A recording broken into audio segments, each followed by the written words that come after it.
Kënaqësie që ta ndaj studion sot me Ervin Kurtin, jo si i ftuar, siç ka ndodhur zakonisht, por si bashkëprezantues edhe ka ndodhur ngjarje, ka ndodhur lajme gjatë kësaj jave. Ne shqiptarët përfshihemi shumë kur ka të bëjë me turizmin, me Bregdetin, po edhe nëse janë lajme që ndodhin jashtë Shqipërisë, por është shqiptari që bëhet lajm. Jonida, më duhet të ta hedh poshtë. Lajmet më të klikuara dhe ti di shumë mirë, janë 7 zanit. Gjeneta. Jo vetëm Gjeneta, po 7 zanit. Pra, nëse një vajzë ka bërë ato skandal ose një djalë, mjaftoi që të bëhet familjar dhe shndrohet në lajmet më të klikuar të momentit. Pra, dashuritë e pamundura janë ndër lajmet të cilat janë më të preferuara nga njerëzit, dhe së dyti edhe të njohjet e para. Ke parasysh Filani dhe Fisteka u pan në Bregdetin e Jugut. Tani fotoja e këtij është në një kënd me foton e kësaj. Tani janë bashkë, fillon ngolon Norjeti. Bëhet skenari, shkruhet historia. Por 10 ditë ke personazhe më të klikuar. Po, dhe dolën të dy. Dhe janë shumë të interesuar. Kur kam shkuar për herë të parë në Amerikë, edhe ka qenë koha e Big Brotherit, e dyshit. Sa po mbrita në Amerikë, sa po zbrita, personi që mbriste shqiptar, filloi duke mbyti për gjithë personazhet e Bigut. Po tash po sa e lash atje, i dini me detaje Jonida. Si hyri, si doli, sa çai tha, po pse i mbajti natë këto, të gjitha. E ndiqnin më shumë sepse shqiptarët e Amerikës e ndjekin shumë televizionin shqiptar, sidomos Topin, edhe Big Brother është ndër më të preferuarit e tyre dhe çdo gjë e donin ta dinin. Çdo lëvizje. Po, edhe i thoshon, okay, nuk është se kam shumë lidhje si takoj rradh, po jo më si ka mundësi ku jeton. Jo, kujton se ti ke informacion për çdo njeri. Po kjo ku e ka shtëpinë. Po për historitë e dashurisë. E di se e kanë vuajtur dhe unë. Domethënë ne jemi pjesë e Top Medias, por nuk kemi lidhje me personazhet. Patjetër. Edhe pyetjet më të shumta që më bëjnë gjatë Big Brother, a vazhdon Filani me Fisteken? A janë ndar Filani me Fisteken? Pse nuk tregon Jonida se ti e di? Pse e mban të fshet këtë gjë? Por gjithsesi, aktualisht mua më pyesin për shkoj në një event. Të lutem kap edhe pak Heidin. Okej. U kap Heidi. Pasi doli Heidi. Të lutem kape kush është tjetër aty. Më shkruaj në Instagram. Sidomos te festat e Topit ose post Big Brother që jemi. Po te festa e post Big Brother bëhet fjalë.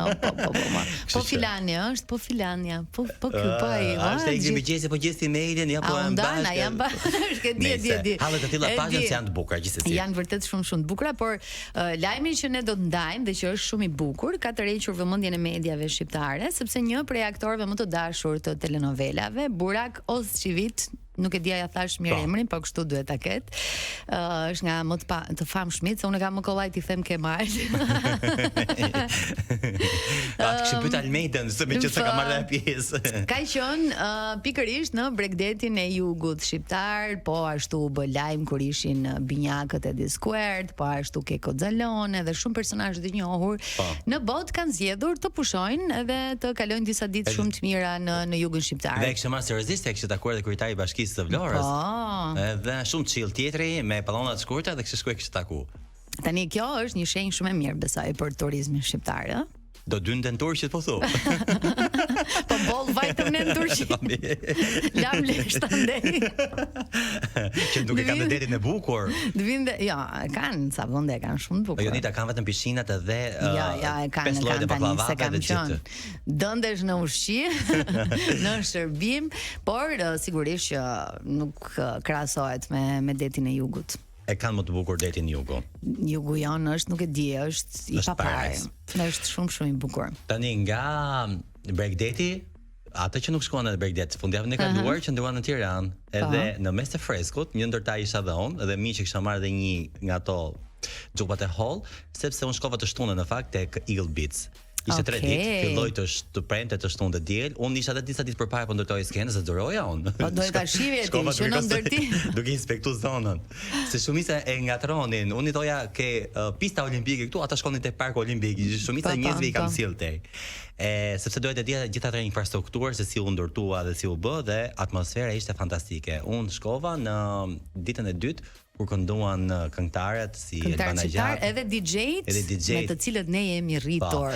Fill mbas se i fundit ishte Limani, edhe erdhën 4 DJ të huaj që bën prezantimin dhe ishte DJ italian, si jam mbajmë emrin Molela, po, jemi rritur. Edhe ato këngë nostalgjike, këto nuk di, ishte një atmosferë fantastike. Na kujtoi Festival Barin, Ambra Angelinin e këto.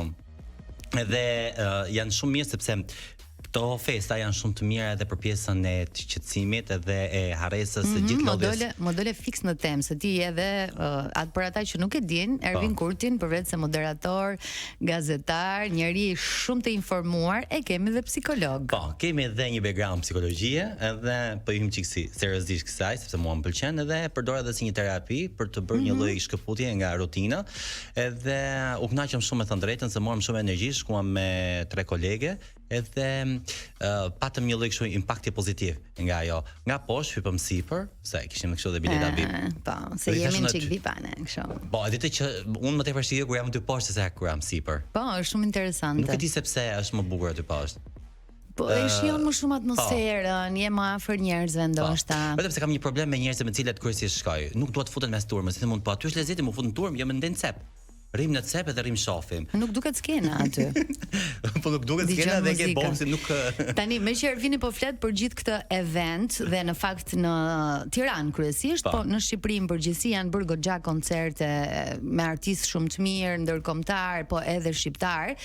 Shkenca thot po ashtu që koncertet në ambiente të hapura dhe koncertet të këtij lloji ju bëjnë shumë mirë për mendjen dhe trupin tuaj, janë si terapi të përbashkëta që përmirësojnë humorin, reduktojnë stresin dhe forcojnë lidhjet sociale. Dhe kjo nuk është vetëm ndjesia, por është e mbështetur nga shkenca. Kështu që sa herë ju jepet mundësia të shihoni koncerte, artistët tuaj të preferuar edhe gjithçka tjetër që ka të bëjë me socializimin apo kënaqësinë tuaj nëpërmjet muzikës dhe artit, bëjeni. Mos nguroni sepse ju bën shumë mirë edhe për mendjen. Po duhet ta kesh ndar mendjen Jonida për shkuar dhe për ta parë këtë koncertin, se kur ishim në një event tjetër para 2 javësh me një mikeshën time, e kam xham, po ka një lloj kështu delli të padurimi.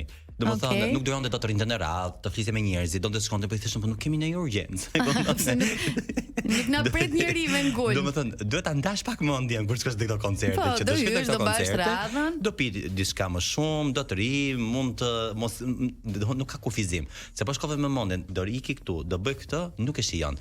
Shko edhe shijoje. Domethënë do shkosh me mendjen që do kënaqem. Po, dhe nuk shko në koncerte për gjet burr. Unë në fakt shijova edhe Hugel që ishte në natën e tretë, më pëlqeu shumë ajo ndjesia që më dha kur u ngrit te stage dhe valviti flamurin shqiptar. Domethënë është komplet një ndjesi e cila të largon nga çdo ndoshta turbullir që mund të kesh në atë moment, sepse ke shkuar për të shijuar një eveniment artistik dhe bëjeni në sa më shumë. Kemi publicitet, vini dhe rikthehemi për pak.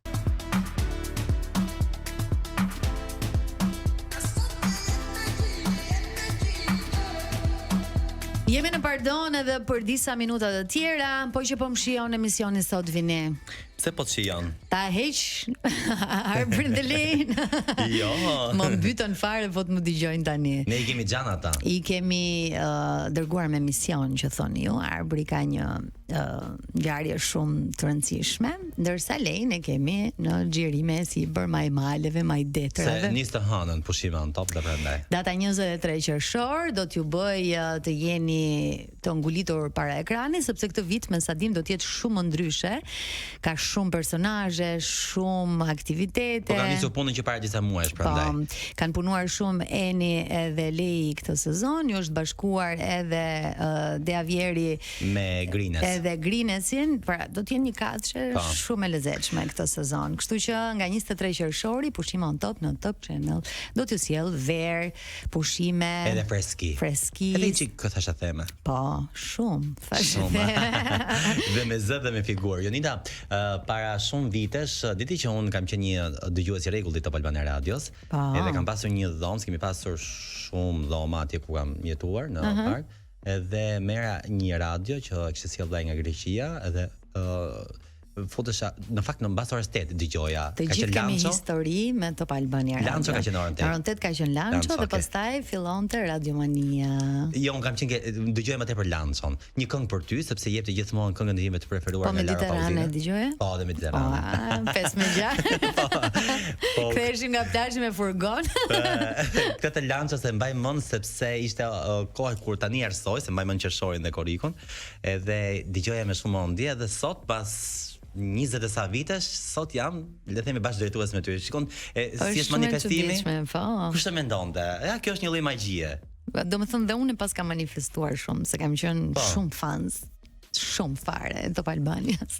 Mbaroja dhe vdisja të shifja dhe personazhe dhe dia ku ishte vendi që në fillim edhe fare ka qenë në qendër tek Ish Hotel Peza, radioja e parë përpara se të kaloje te Piramida, dhe përballë Top Albanias ka qenë shtëpia e prindërve të nusës së xhaxhait tim dhe unë i qepesha nga mbrapa kur shkoja tek prindrit. Ti gjoja po shkoje ke ata. Edhe ulesha te shkallët dhe prisja të dilte Bojken, Alketa, të gjithë personazhet e radios që në atë kohë bën vërtet shumë famshëm, Gerta. Unë deri vonë nuk e kuptoja se cili ishte ndryshimi i disë një këngë për ty dhe Lanço, pastaj i dhash dom, më kupton? Bravo ti. I thash po pse si ti ta këngë mbas dite, e kupton? Po ishte shumë bukur vërtet. Unë isha shumë i afeksionuar me këngët italiane. Laura Pausini për shembull nga Top Albania Radio e kam dashuruar, apo dhe këto të tjerat edhe Michele Zarrillo, Una Rosa Blu. Wow, po, aty kam dëgjuar të Kokër të Lotit, Una Rosa Blu. Bënim dhe dedikime, Ka qenë një herë kur Osmura, e themi këtë që se jemi për çefën. Ka qenë një herë kur Osmura me grip në dimër, edhe merr radio me vete dhe ime më më thoshte, "A më mërcon ti me temperaturë të dëgjosh radion? Çfarë dëgjon kësaj radio?" O dëgjoja këto Michele Zarrillo ne këto. Kënaqesha. Vetëm kjo më qetësonte një çik. Si ishte si një lloj kështu. Ishte të kohë kur vinin dritat. Si ishte dritat 5-8. Shkretët ne. Ai din ta brezi sotëm. Çdo të thot mos ke ujë, ta mbushësh me kova. E din thua? Po besoj ka ende zona. Me kova shmi, po me gomer. Ka ende zona që mundet edhe që të kenë kështu probleme. Nuk mendoj se Brazili është larë me sapllake. Nuk mendoj se Brazili është larë me sapllake. Edhe mund të jenë larë më vini po se nuk kemi qenë të gjithë, duhet i provojmë disa faza të jetës. Është kënaqësi dhe po është kënaqësi. Që kur vinin dritat ne dëgjonim Top Albania. Domethënë dhe atëherë ka pasur informacione showbizi, më thënë të thash. Po edhe sot ndajmë pak a shumë. Pavarësisht se temat kanë ndryshuar. Po shikoja një artikull që kishte bërë Anabeli dhe po fliste për këto divorcet që po ndodhin kohët e fundit sa i përket showbizit dhe doja ta diskutonin pak bashk. Janë bërë disa publike, Shpat Kasapi me Selvien, po ashtu Eran Sojli me partnerin e tij, Erion Isai dhe Ailin Petrela, të cilët e konfirmoi Erioni pak ditë më parë. Po doja të ndalesha pak tek pjesa e divorcit, sigurisht që është, le të themi, i vështirë për të kaluar, sidomos për çiftet që kanë edhe fëmijë, por ndoshta bëhet edhe më i vështirë kur personazhet janë publik. Edhe sidomos ku ka dhe fëmijë. Se fëmijët janë atë që vuajnë më së shumti, mënyrën se si portalet luajnë me jetën e tyre. Pra, kur e thon vet dhe konfirmojnë vet është okay, por në momentin që mund të ketë një lloj krize dhe kriza gjithmonë ka dy përfundime, ose mund të rikthehen ose mund të ndahen përfundimisht, duhet të lësh edhe pak të qetë sepse manipulimet edhe shpifjet që bëhen nga interpretimi që bën nga rrjetet sociale e dëmtojnë shumë personazhin dhe bën atë edhe domethënë shumë më të ndjeshëm dhe fëmijët janë ata të cilët e vuajnë më shumë. Duhet kemi pak më tepër kujdes në mënyrën se si trajtohen, por divorcet gjithmonë nuk janë vetëm për keq, janë edhe për mirë, sepse duhet i vësh pikën dhe duhet ta stoposh një gjë e cila nuk funksionon mirë. Në fakt ka ndodhur që publiku ndahet në dy pjesë, pra vendosin kush ka faj, sipas asaj që lexoj në rrjet, edhe kjo mund të ndikojë edhe në karrierë. Patjetër se personazhet e njohur stigmatizohen dhe më shumë më thënë drejtën. Mund të mbas edhe bashkëpunime, sponsorizime, të vuaj profesionalisht. Patjetër. Edhe fatkeqësisht ato që e vuajnë më shumë janë vajzat. Domethënë gjithmonë ato janë fajtorët. Marrin para gjykim. Po, domethënë sepse gjithë morali ka ngelur vetëm për tu bërë vetëm nga vajzat, gjithë sjellja e duhur duhet bëhet vetëm nga vajzat dhe këto. Mendoj që secila palë duhet i marrë rrisjet përsipër dhe ne nuk na intereson se i kujt është faji, rëndësishme është që ndarja të jetë në mënyrë sa më paqësore, të ketë një lloj mirëkuptimi, të ketë një lloj qytetarie, të ketë një lloj modeli.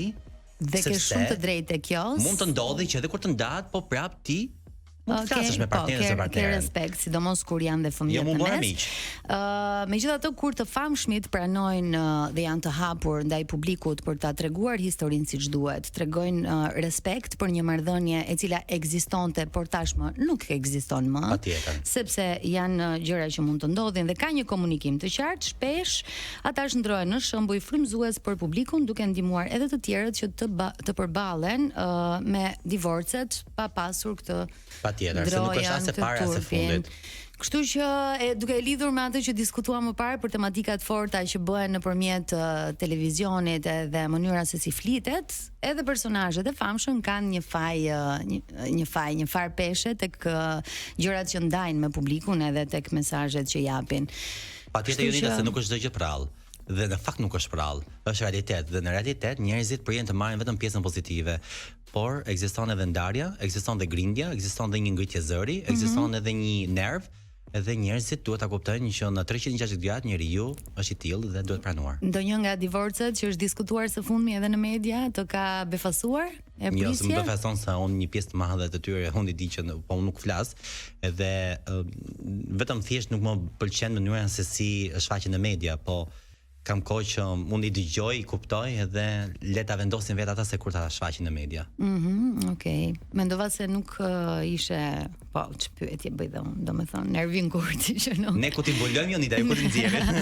Që nuk ishte në dieni të këtyre divorceve. Mua me thënë të drejtën, Shpat Kasapi më ka befasuar. Unë nuk e besoj akoma këtë gjë sepse nuk ka një komunikim zyrtar nga çifti. Mund të jetë nga mënyra se si kanë folur në rrjetet sociale. Po, është interpretim. Akoma nuk ka gjë zyrtare, kështu që unë nuk prononcohem dhe po për dy personazhet e tjerë, po sepse kanë thënë me gojën e tyre, dhe unë mendoj që nga eksperjenca që kam në showbiz është më mirë të presësh konfirmimin e tyre sepse një pjesë e konsiderueshme kur ka këtë tilla kriza janë rikthyer dhe pse duhet të bëhet lajm, kundërkohë që mund të thjesht një krizë. Dhe një interpretim, është thjesht interpretim. Mund të jenë duke u përpjekur për të shpëtuar marrëdhënien. Edhe për të thënë që ju jeni të ndar apo jo. Përderisa nuk kemi komunikim as nga Shpati as nga Selvia, unë nuk përjem ta besoj.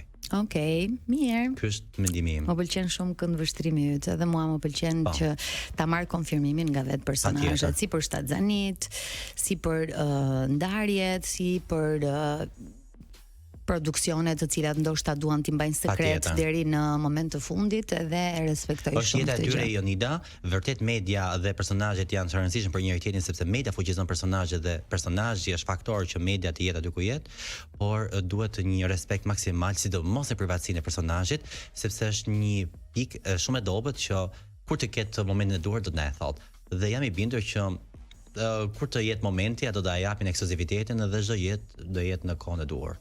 Ke shumë të drejtë për këtë. Koha. Si po unë ndjeva se duhet bëjmë programet. Po si unë ndjeva sot një herë. Po mirë unë ndjeva sigurisht në një pjesë tjetër të Top Medias edhe po bëja bisedë. S'kisha as emocion, as droje, kështu që nuk di. Ishim mirë ne, domethënë, si ishim çift. Por unë jam treshe në këtë program. Vazhdo ti, atje kënaqësi. Po. Shumë mirë. Është nice, shumë. Me ata dy spanjollët që nuk dinë frëngjisht. Jonida, të falenderoj shumë për këtë. I kemi dërguar me mision që thoni ju, Arbri ka një ngjarje shumë të rëndësishme, ndërsa Lejn e kemi në xhirime si bër majmaleve, majdetrave. Se nis të hënën pushime on top dhe prandaj. Data 23 qershor do t'ju bëj të jeni të ngulitur para ekranit sepse këtë vit me sa dim do të jetë shumë ndryshe. Ka shumë personazhe, shumë aktivitete. Po kanë nisur punën që para disa muajsh prandaj. Po, kanë punuar shumë Eni edhe Lei këtë sezon, ju është bashkuar edhe Deavieri me Grines. Edhe Grinesin, pra do të jenë një katëshe shumë e lezetshme këtë sezon. Kështu që nga 23 qershori pushime on top në Top Channel do t'ju sjell verë, pushime edhe freski. Edhe çik këthash theme. Po, shumë. Shumë. Dhe me zë dhe me figurë. Jonida, para shumë vitesh, diti që unë kam qenë një dëgjues i rregullt i Top Albania Radios, edhe kam pasur një dhomë, kemi pasur shumë dhoma atje ku kam jetuar në park. Edhe mera një radio që kishte sjellë nga Greqia edhe futesha në fakt në mbas orës 8 dëgjoja. Të gjithë kemi histori me Top Albania Radio. Lanço ka qenë orën 8. Orën 8 ka qenë Lanço dhe pastaj fillonte Radiomania. Jo, unë kam qenë dëgjoja më tepër Lançon. Një këngë për ty sepse jepte gjithmonë këngën time të preferuar nga Lara Pauzina. Po Mediterrane dëgjoje? Po, dhe Mediterrane. 5 me 6. Ktheheshim nga plazhi me furgon. Këtë të Lanço se mbaj mend sepse ishte koha kur tani arsoj se mbaj mend qershorin dhe korikun, edhe dëgjoja me shumë ndje dhe sot pas 20 e sa vitesh, sot jam, le të themi bashkëdrejtues me ty. Shikon, si është manifestimi? Kush e mendonte? Ja, kjo është një lloj magjie. Domethënë dhe unë pas kam manifestuar shumë, se kam qenë shumë fans. Shumë fare Top Albanias. Mbaroja dhe vdisja të shifja dhe personazhe dhe dia ku ishte vendi që në fillimet e fare ka qenë në qendër tek Ish Hotel Peza. Radioja e parë përpara se të kalojë te Piramida dhe përballë Top Albanias ka qenë shtëpia e prindërve të nusës së xhaxhait tim dhe unë i qepesha nga mbrapa kur shkoj tek prindrit. Ti gjoja po shkoje ke ata. Edhe ulesha te shkallët dhe prisja të dilte Bojken, Alketa, të gjithë personazhet e radios që në atë kohë bën vërtet shumë famshëm, Gerta. Unë deri vonë nuk e kuptoja se cili ishte ndryshimi midis një këngë për ty dhe Lanço, pastaj i dash dom, më kupton? Bravo ti. I thash apo pse si ti ta këngë mbas dite, kupton? Po ishte shumë bukur vërtet. Unë isha shumë i afeksionuar me këngët italiane. Lara Pauzini për shkakun nga Top Albania Radio e kam dashuruar, apo dhe këto të tjerat edhe Michele Zarrillo, Una Rosa Blu. Wow, po, aty kam dëgjuar të Rosa Blu. Kokër La Rosa Blu. Bënim me dedikime, domethënë. Ka qenë një herë kur smura, e themi këtë që se jemi për çefën. Ka qenë një kur smura me grip në dimër, edhe merr radio me vete dhe ime më më thoshta, më mërcon ti me temperaturë të dëgjosh radio. Çfarë dëgjon kësaj radio? O dëgjoja këto Michele Zarrillo ne këto. Kënaqesha. Vetëm kjo më qetësonte një çik. Si ishin si një lloj kështu. Ishte edhe koha kur vinin dritat. Si ikën dritat 5 Shkretë a din ta brezi sotëm. Çdo të thot mos ke zhuj, ta mbushësh me kova. E din thua? Po besoj ka ende zona. Me kova shmi po me gomer. Ka ende zona që mundet edhe që të kenë kështu probleme. Nuk mendoj se Brazili është larë me sapllake. Nuk mendoj se Brazili është larë me sapllake. Edhe mund të jenë larë më vini po se nuk kemi qenë të gjithë, duhet i provojmë disa faza të jetës. Nëse ne kemi provuar të gjitha, po është kënaqësi. Që kur vinin dritat ne dëgjonim Top Albania. Domethënë dhe atëherë ka pasur informacione showbizie, më the të thash. Po edhe sot ndajmë pak a shumë, pavarësisht se temat kanë ndryshuar. Po shikoja një artikull që kishte bërë Anabeli dhe po fliste për këto divorcet që po ndodhin kohë të fundit sa i përket showbizit dhe doja ta diskutonin pak bashk. Janë bërë disa publike, Shpat Kasapi me Selvien, po ashtu Eran Sojli me partnerin e tij, Erioni Saj dhe Ailin Petrela, të cilët e konfirmoi Erioni pak ditë më parë. Po doja të ndalesha pak tek pjesa e divorcit, sigurisht që është, le të themi, i vështirë për të kaluar, sidomos për çiftet që kanë edhe fëmijë, por ndoshta bëhet edhe më i vështirë kur personazhet janë publik. Edhe sidomos ku ka dhe fëmijë. Se fëmijët janë atë që vuajnë më shumë ti, mënyrën se si portalet luajnë me jetën e tyre. Pra, kur e thonë vetë dhe konfirmojnë vetë është okay, por në momentin që mund të ketë një lloj krize dhe kriza gjithmonë ka dy përfundime, ose mund të rikthehen ose mund të ndahen përfundimisht, duhet t'i lësh edhe pak të qetë sepse manipulimet edhe shpifje që bëhen nga interpretimi që bën nga rrjetet sociale e dëmtojnë shumë personazhin dhe bën atë edhe domethënë shumë më të ndjeshëm dhe fëmijët janë ata të cilët e vuajnë më shumë. Duhet kemi pak më tepër kujdes në mënyrën se si trajtohen, por divorcet gjithmonë nuk janë vetëm për keq, janë edhe për mirë, sepse duhet i vësh pikën dhe duhet ta stoposh një gjë e cila nuk funksionon mirë. Në fakt ka ndodhur që publiku ndahet në dy pjesë, pra vendosin kush ka faj, sipas asaj që lexojnë në rrjet, edhe kjo mund të ndikojë edhe në karrierë. Patjetër se personazhet e njohur stigmatizohen dhe më shumë më thënë drejtën mund të mbas edhe bashkëpunime, sponsorizime të vuaj profesionalisht. Patjetër. Edhe fatkeqësisht ato që e vuajnë më shumë janë vajzat. Domethënë gjithmonë ato janë fajtorët. Marrin paragjykim. Po, domethënë sepse gjithë morali ka ngelur vetëm për tu bërë vetëm nga vajzat, gjithë sjellja e duhur duhet bëhet vetëm nga vajzat dhe këto. Mendoj që secila palë duhet i marrë rrisjet përsipër dhe ne nuk intereson se i kujt është faji, e rëndësishme është që ndarja të jetë në mënyrë sa më paqësore, të ketë një lloj mirëkuptimi, të ketë një lloj qytetarie, të ketë një lloj modeli. Dhe ke shumë të drejtë tek kjo. Mund të ndodhi që edhe kur të ndahet, po prap ti mund të flasësh me partnerin ose partneren. Ke respekt, sidomos kur janë dhe fëmijët në mes. Megjithatë, kur të famshmit pranojnë dhe janë të hapur ndaj publikut për ta treguar historinë siç duhet, tregojnë respekt për një marrëdhënie e cila ekzistonte, por tashmë nuk ekziston më. Patjetër. Sepse janë gjëra që mund të ndodhin dhe ka një komunikim të qartë, shpesh ata shndrohen në shembuj frymëzues për publikun, duke ndihmuar edhe të tjerët që të përballen me divorcet pa pasur këtë tjetër, se nuk është as e para as e fundit. Kështu që duke e lidhur me atë që diskutuam më parë për tematikat forta që bëhen nëpërmjet televizionit dhe mënyra se si flitet, edhe personazhet e famshëm kanë një far peshe tek gjërat që ndajnë me publikun edhe tek mesazhet që japin.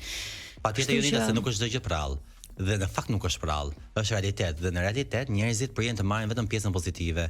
Por ekziston edhe ndarja, ekziston dhe grindja, ekziston dhe një ngritje zëri, ekziston edhe një nerv, edhe njerëzit duhet ta kuptojnë që në 360 gradë njeriu është i tillë dhe duhet pranuar. Ndonjë nga divorcet që është diskutuar së fundmi edhe në media të ka befasuar e prisje? Jo, s'm befason se unë një pjesë të madhe të tyre unë i di që po unë nuk flas, edhe vetëm thjesht nuk më pëlqen mënyra se si është faqe në media, po kam kohë që unë i dëgjoj, i kuptoj edhe le ta vendosin vetë ata se kur ta shfaqin në media. Okej. Mendova se nuk ishe, po, ç'pyetje bëj dhe unë, domethënë Ervin Kurti që nuk. Ne ku ti mbulojmë Jonida, ku ti nxjerrim.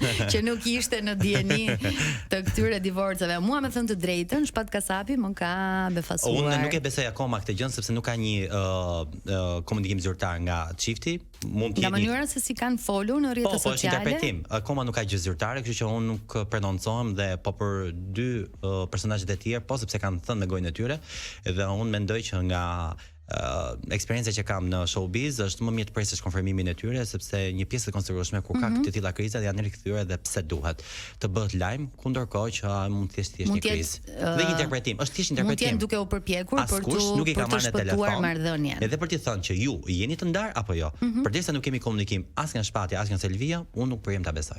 Okej, mirë. Ky është mendimi im. Më pëlqen shumë këndvështrimi yt, edhe mua më pëlqen që ta marr konfirmimin nga vetë personazhet, si për shtatzanit, si për ndarjet, si për produksione të cilat ndoshta duan t'i mbajnë sekret deri në moment të fundit edhe e respektoj shumë këtë gjë. Është jeta e tyre Jonida, vërtet media dhe personazhet janë të rëndësishëm për njëri tjetrin sepse media fuqizon personazhet dhe personazhi është faktor që media të jetë aty ku jetë, por duhet një respekt maksimal sidomos në privatësinë e personazhit, sepse është një pikë shumë e dobët që kur të ketë momentin e duhur do të na e thotë. Dhe jam i bindur që kur të jetë momenti ato do ta japin ekskluzivitetin dhe çdo jetë do jetë në kohën e duhur. Ke shumë të drejtë për këtë. Koha. Po sa të bëjmë se duhet bëjmë programet. Po si u ndjeve sot një herë? Po mirë u ndjeva sigurisht në një pjesë tjetër të Top Medias edhe po bëja bisedë. S'kisha as emocion, as droje, kështu që nuk di. Ishim mirë ne, domethënë, si ishim çift.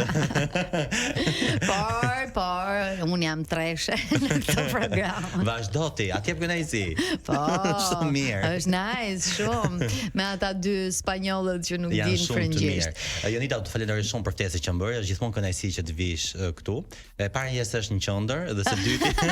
Na keni zili. Së dyti ndihesh gjithmonë mirë sepse je i lirë për të thënë gjërat e tua dhe së treti je i vlerësuar dhe këto janë tre gjëra të cilat mua më bëjnë që të vi gjithmonë me kënaqësi, nuk vi me detyrim. Je shumë i mirë, Vini. Tani ta mbyllim këtë program siç na ka hije për t'i ftuar të gjithë të mërkurën që vjen. E kemi filluar verën. Deri ku do jesh deri në fund korrikut? Pushimet kur i nisti? Jo, deri nga mesi. Ngushti nisti. Jo jemi deri në fund korrikut, ë. Bravo jo. Tani është një këngë shumë verë dhe të falenderoj edhe një herë duke të turuar pushimet të mbara në gusht.